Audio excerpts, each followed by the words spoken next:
বুঝছেন? দাঁড়ান, আমি দেখে দেই।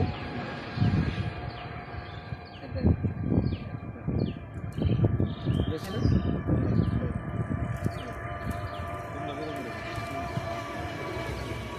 দাঁড়ান, এখন এটা আপনার এই হাতে থাকবে, এটা ওই হাতে থাকবে। এটা এটা ধরেন। কারণ আমি যেভাবে বলে দিই, আর এরকম করে ধইরা ছেড়ে দিই। হ্যাঁ, এই তো লাইনে আইসে আছেন, ওই পাশে দেন। যান, যেহেতু ভিডিও হয়তো চালায়, ওইদিকে যান, ওইদিকে যান। বসেন। এই জীবনে প্রথম পেঁয়াজ খেয়ে গেছে জাল। নতুন মানুষ পেঁয়াজ তো খাবো।